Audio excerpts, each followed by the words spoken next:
Continuando con esta tarde de ciencias, llamamos al ingeniero Atoche Medrano.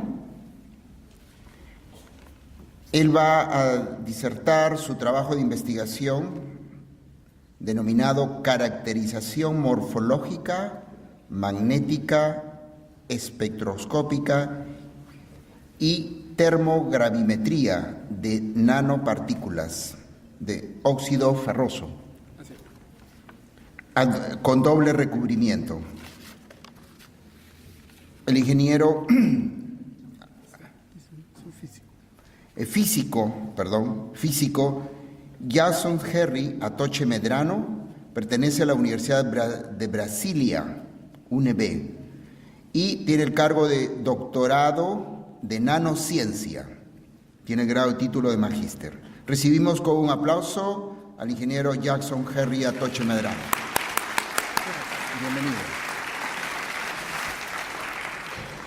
Bienvenido. Buenas tardes con todos. Muchas gracias por venir a este tipo de eventos. Yo siempre encuentro interesante, me siento muy contento de participar en este tipo de eventos propiamente en mi país. Y antes de comenzar la presentación, como acababa de conversar con el doctor Montoya, yo siempre hago hincapié con colegas aquí en el país y también en el extranjero de la importancia que tiene el entender que no se puede hablar de desarrollo de un país, desarrollo de su sociedad, en cuanto nosotros no tengamos claro la idea de lo que significa desarrollar ciencia en el país. En cuanto nosotros aún mantengamos una idea de ser un país que solo vende lo que tiene como materia prima y no desarrolla tecnología, siempre vamos a estar en una situación bastante limitante. Entonces, este tipo de eventos definitivamente contribuye a acercar esa brecha entre los estudiantes y las personas profesionales que trabajan en esta área, a dar a conocer estas investigaciones que estamos desarrollando y acercar, invitar, motivar justamente a toda la población juvenil y profesionales a poder contribuir, ¿no? Dar ese grano de arena que tenemos como deber para llevar a una mejor situación a nuestro país. ¿Ok? Bien, realizado ese paréntesis que siempre gusto de comentar, el tema que voy a presentar es caracterización magnética, espectroscópica y por termogravimetría de nanopartículas de magnetita, F3 o 4, cuyo recubrimiento fue con doble camada. ¿Okay? Siguiente, por favor. Vamos a hacer una revisión general sobre lo que involucra hablar de, en este caso, de nanociencia, porque lo que vamos a presentar aquí son resultados de investigación en el área de nanociencia. Cuando nosotros decimos que tenemos materiales nanométricos, tenemos que tener presente que estos materiales nanométricos tienen propiedades diferenciadas de lo que es un material macroscópico. Es decir, estos materiales van a tener otras propiedades bien diferentes que pueden ser utilizados en diversas aplicaciones. En mi caso, nosotros trabajamos con óxidos de ferro aplicados a sistemas biológicos para biomedicina. Ahora, ¿cómo es que conseguimos estos materiales nanométricos de óxidos de ferro, magnetita propiamente dicho? Para eso utilizamos síntesis vía decomposición térmica. Existe actualmente una gran cantidad de métodos para poder obtener este tipo de materiales. Si uno revisa en la bibliografía va a encontrar una enorme cantidad de métodos bien establecidos para poder sintetizar y obtener estas nanopartículas con las propiedades que uno desea. Ahora, a partir de la obtención de estos materiales, uno puede adicionar recubrimientos sobre la superficie de estos óxidos de ferro. Entonces, a este proceso de recubrir estas nanopartículas de óxido de ferro, se le conoce como la funcionalización de estos materiales. Cuando uno ya funcionaliza estos materiales, es que a partir de allí es que comienza a conocer las propiedades que poseen. Y para eso vamos a caracterizarlos. Es decir, el primer paso sería sintetizar, por consecuencia funcionalizamos y posteriormente la caracterización de esos materiales. Cuando hablé de las caracterizaciones que hemos realizado la obtención, el recubrimiento. En este caso hemos utilizado doble recubrimiento sobre estas nanopartículas. Ambos son surfactantes orgánicos. La primera es un surfactante orgánico con ácido oleico. El segundo recubrimiento fue utilizado un aceite esencial de una especie amazónica, Croton cayucarben, que en las referencias bibliográficas mencionan las propiedades terapéuticas para tratamientos de disturbios gástricos. Entonces, nuestra idea inicial fue, si nosotros podemos obtener nanopartículas magnéticas, estabilizamos estas nanopartículas magnéticas con un primer recubrimiento, con surfactantes orgánicos. Posteriormente, cuando ya tenemos el sistema estable, podemos adicionar un segundo recubrimiento para aprovechar justamente este último recubrimiento que posee propiedades, en este caso fitoterapéuticas, a partir de este aceite esencial. Después podemos comenzar a caracterizar, es decir, a conocer las propiedades que estamos esperando.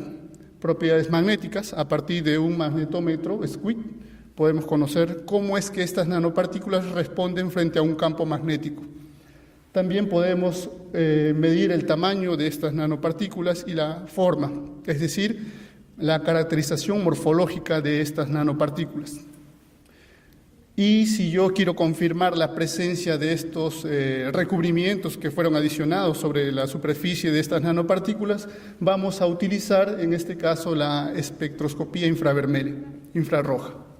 Finalmente vamos a hacer un estudio sobre la termogravimetría.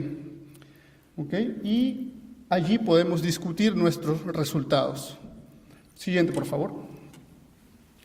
Bien, cuando hablo de óxidos de ferro, yo encuentro un término más adecuado, el llamar SPIONs, Superparamagnetic Iron Oxide Nanoparticle. Estamos hablando de que vamos a tener nanopartículas con comportamiento superparamagnético, nanopartículas de óxidos de ferro. ¿Por qué óxido de ferro? En este caso, la magnetita, propiamente dicha, es un material que es biocompatible y lo que nosotros estamos queriendo es colocar nuestras nanopartículas dentro de sistemas biológicos que puedan ser retenidos por un campo magnético externo. Para eso yo necesito que mi material presente ciertas propiedades, que presente cierta respuesta frente a un campo magnético externo. Una respuesta adecuada que yo necesito para poder retener estas nanopartículas en un área adecuada dentro de un sistema biológico sería una respuesta superparamagnética, que vamos a explicar en qué consiste. Cuando nosotros tenemos un material a gran escala, macroscópico, él está conformado por multidominios. Son áreas o sectores donde los momentos magnéticos de estos materiales están alineados en una dirección. Pero conforme vamos disminuyendo el tamaño de estos materiales, por ejemplo, a tamaño nanométrico, vamos a trabajar a tamaño inferiores a un diámetro crítico. Abajo de este diámetro crítico, estos materiales se tornan monodominio, es decir, energéticamente sería desfavorable continuar formando varios dominios donde los momentos magnéticos estén alineados, tornando a estos materiales con un solo dominio. Esto favorecería la respuesta frente a un campo magnético porque se orientan a favor de este campo magnético. Es decir, solo vamos a obtener un solo dominio. Entonces, por eso es importante la reducción del tamaño para conseguir justamente esta respuesta superparamagnética. Y esta respuesta superparamagnética también tiene otra propiedad, que es el campo coercitivo nulo, que voy a explicar de acá a poco en qué consiste este campo coercitivo nulo. Entonces, hablar de superparamagnetismo involucra hablar de que tenemos partículas abajo de un diámetro crítico, por debajo de un diámetro crítico, que van a tener un solo dominio, un monodominio, y que estas nanopartículas tienen ese comportamiento arriba de una temperatura de bloqueo. Voy a hablar de esos términos que estoy mencionando. También, cuando estamos en esta región de monodominio, vamos a obtener un alto valor del momento magnético. Es decir, estos materiales superparamagnéticos en verdad tienen un comportamiento similar a un material paramagnético, solo que llevan este nombre de superparamagnetismo porque el valor del momento magnético comparado con un material paramagnético es mucho mayor. Entonces, por eso el nombre de superparamagnetismo, porque en este caso el valor del momento magnético es de unos cientos de magnetones de Bohr, por ejemplo. Y obviamente estos materiales superparamagnéticos también tienen una respuesta bastante rápida frente a un campo magnético. Pero cuando es retirado este campo magnético, nuevamente este material pierde esa respuesta de orientación a favor del campo externo. Siguiente, por favor. Lo que estamos observando aquí son materiales, en este caso macroscópicos, con varias regiones, y como había mencionado, cada una de estas regiones está orientada a un momento magnético en direcciones diferentes. Conforme reducimos el tamaño, abajo de un diámetro crítico, esto se torna una sola región conocida como monodominio, es decir, todos los momentos magnéticos están orientados en una sola dirección. Esto es bastante favorable para conseguir este comportamiento superparamagnético y solo sucede cuando estamos por debajo de este diámetro crítico. Siguiente, por favor. El comportamiento magnético puede ser estudiado a partir de las curvas de magnetización, que voy a tener el estudio de la magnetización en función del campo magnético externo. Entonces, dependiendo del tipo de gráfico que yo obtengo, puedo deducir cuáles son las propiedades de mi material. Podría ser el caso que yo tenga ferromagnético y tenemos esta curva conocida como curva de histeresis. Cuando esta curva de histeresis es amplia, tiene un área determinada mayor, entonces estamos hablando de un material ferromagnético que posee una magnetización alta. Ahora podemos también tener el caso de un material antiferromagnético. Entonces aquí la curva prácticamente tiende a cerrarse. También podemos tener el material superparamagnético. Aquí observamos que prácticamente no hay área de histeresis, no existe esta área como sucede con materiales ferromagnéticos.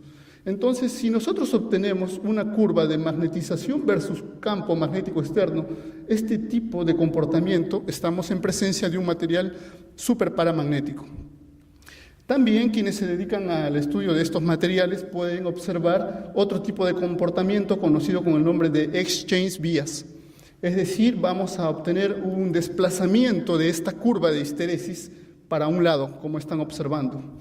Esto sucede generalmente cuando tenemos capas de materiales, es decir, yo puedo tener un núcleo de un material antiferromagnético y puedo recubrir con otro material, y esta diferencia de las propiedades magnéticas de un material para otro hace de que nosotros obtengamos este corrimiento, si queremos decirlo así, de esta curva de histeresis.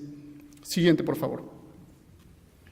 Bien, entonces, si ya entendemos que esta curva de histeresis, si es amplia, está correspondiendo a un material ferromagnético, un material diamagnético, es una línea prácticamente, para un material superparamagnético, como había mencionado, la línea en rojo, por ejemplo, observamos que él pasa justamente por este origen.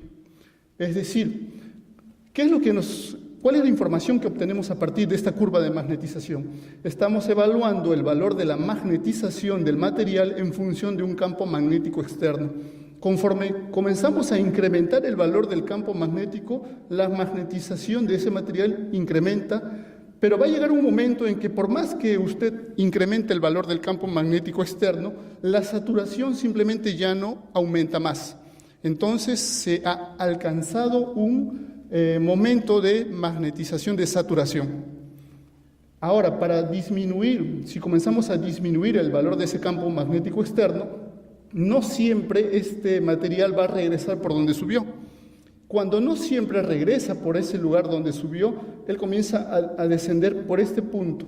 Es decir, él ya no regresa por el origen de coordenadas, él regresa por un punto y cortaría en este punto, por ejemplo, a este eje.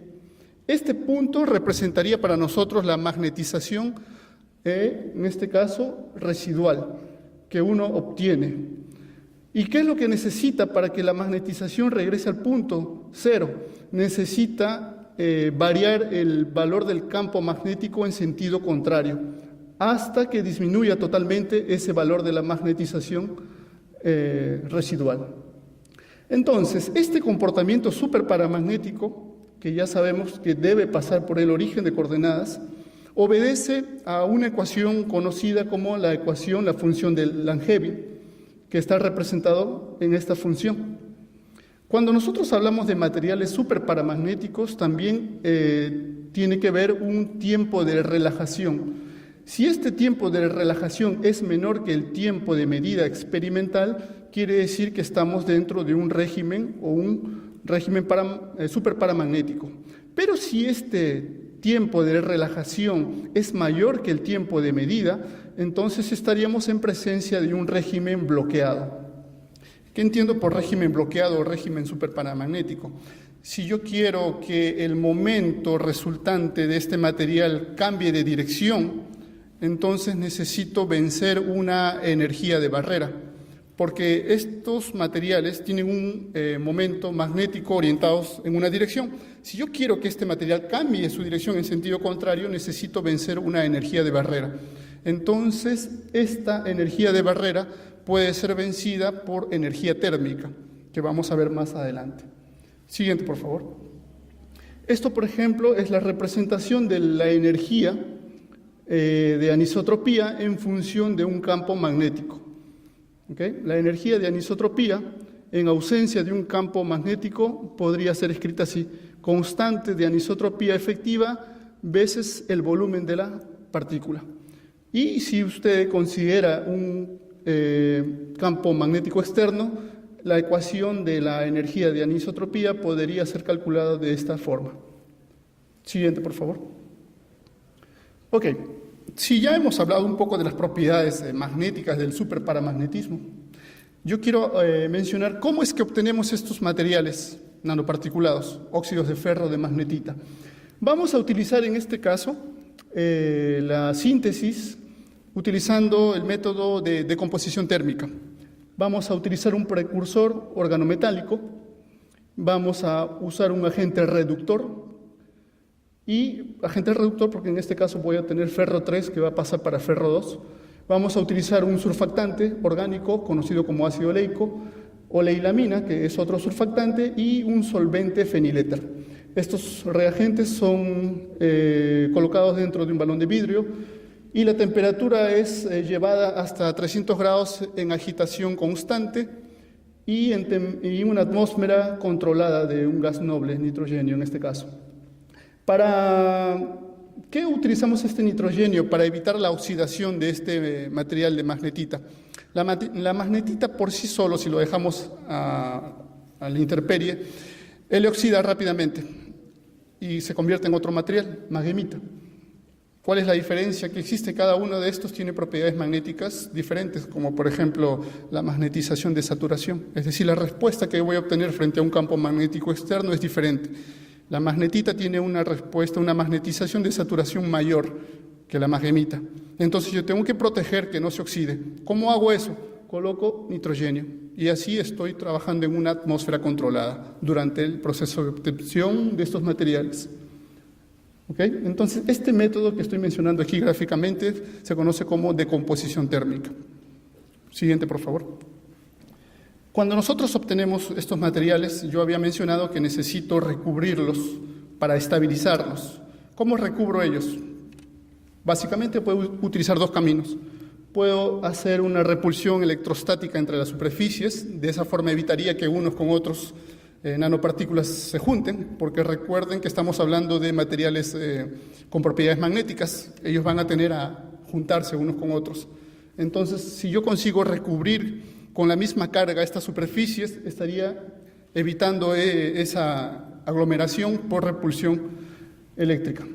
O podría utilizar un surfactante, es decir, podría colocar sobre la superficie de estas nanopartículas algún tipo de material, por ejemplo, con cadena larga de carbono, y esta cadena larga evitaría que se junten dos nanopartículas unas con otras debido a esta repulsión estérica.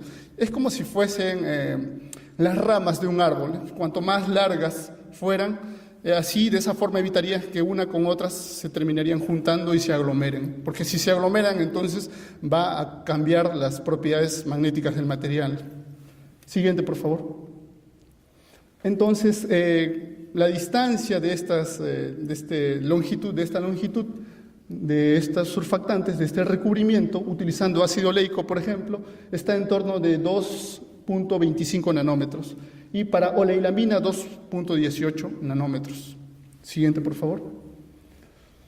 Ok, entonces nuestro primer recubrimiento fue utilizar repulsión estérica mediante recubrimiento con ácido oleico. Es decir, aquí tendríamos el núcleo de la magnetita obtenida y aquí el recubrimiento, el primer recubrimiento con ácido oleico. ¿Okay? Siguiente, por favor.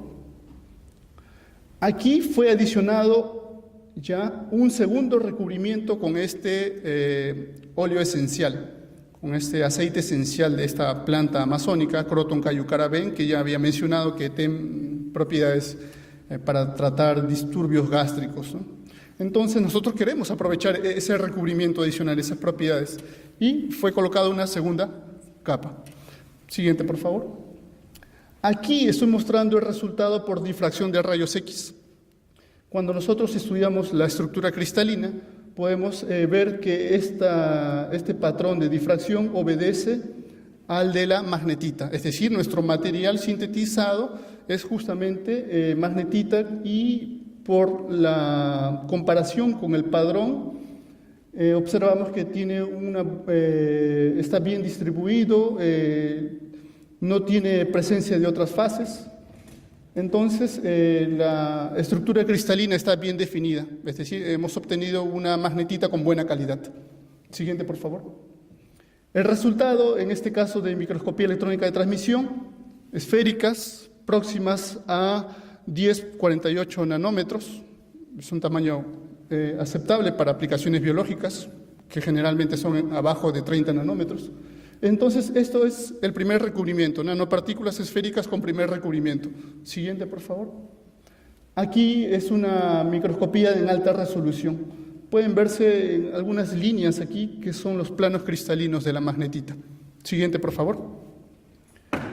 Esto representan un acercamiento, ¿no?, de los planos cristalográficos. Siguiente, por favor. Esto aquí es la representación de las nanopartículas, la micrografía de las nanopartículas con doble recubrimiento, con ese ácido, con ese óleo esencial. Y el tamaño incrementó un poco, ¿no?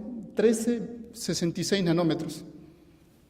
Aún estamos por debajo del tamaño de 30 nanómetros, que es propicio para aplicaciones biológicas. Siguiente, por favor. Esto de aquí es el resultado de la caracterización de los materiales. Observamos que tiene este comportamiento superparamagnético. Aquí ácido oleico y óleo esencial. Y aquí solamente óleo esencial, es decir, segunda capa, y aquí solo primera capa, el azul y el negro. Nuevamente, esto observamos que tiene un comportamiento superparamagnético. Con esto estaríamos garantizando que nuestras nanopartículas van a tener una buena respuesta si colocamos un campo magnético externo. Siguiente, por favor. Nuevamente, está próximo al punto de origen, lo que había mencionado, ¿no? Campo coercitivo próximo a cero. Siguiente, por favor. Esto es nuevamente una caracterización, pero a 5K, 5 Kelvin. Más una vez, el comportamiento tiende a ser superparamagnético. Entonces, con eso estaríamos garantizando este comportamiento de las nanopartículas. Siguiente, por favor. Esto es aplicaciones magnéticas de caracterización zero fit cooled y fit cooled, con una capa azul y con dos capas en azul y una capa en negro. La temperatura de bloqueo es el punto máximo, tanto para el color negro como para el color azul. Es decir, aquí tenemos dos capas y aquí una capa. Vemos que la temperatura de bloqueo disminuyó. Siguiente, por favor. Más una. Esto de aquí representa el recubrimiento de nuestras nanopartículas. Aquí con una capa y aquí con doble capa. Entonces vemos que algunos picos cambian de intensidad y otros desaparecen y otros por aquí aparecen. Existe una diferencia cuando adicionamos una capa y dos capas. Eso estaría evidenciando que existe un recubrimiento sobre nuestras nanopartículas. Siguiente, por favor. Más una. El análisis termogravimétrico nos dice cómo es que varía el recubrimiento. Aquí comenzamos a incrementar la temperatura y la masa va a disminuir. Conforme aumentamos la temperatura, la primera en evaporarse es el óleo esencial, el aceite esencial, que son susceptibles a la temperatura. Aquí es el tensoactivo que utilizamos, más adelante la enilamina como surfactante y finalmente el ácido oleico. Entonces, como vemos, conforme aumentamos la temperatura, comienzan a evaporarse los recubrimientos que hemos adicionado, ¿no? De esta forma estarían evidenciando los recubrimientos que están presentes sobre nuestras nanopartículas. Siguiente, por favor. Bien, las conclusiones que obtenemos a partir de estos resultados es que nosotros hemos conseguido un sistema nanométrico de nanopartículas de óxido de ferro con doble camada, utilizando surfactantes orgánicos. Hemos visto que por infrarrojo, espectroscopía infrarroja, podemos evidenciar la presencia de estos recubrimientos sobre las nanopartículas. Estas nanopartículas presentaron buena distribución cristalina mediante la difracción de rayos X que observamos, y los resultados por termogravimetría fueron concordantes con los resultados que fueron presentados mediante espectroscopía infrarroja. Siguiente, por favor. Bien, eso sería todo en este caso. Esta es una vista de la Universidad de Brasilia y el núcleo de física aplicada donde nosotros desarrollamos esta investigación. Mi correo electrónico, caso algunas personas esté interesadas en el área de nanotecnología, puede entrar en contacto conmigo. Muchas gracias.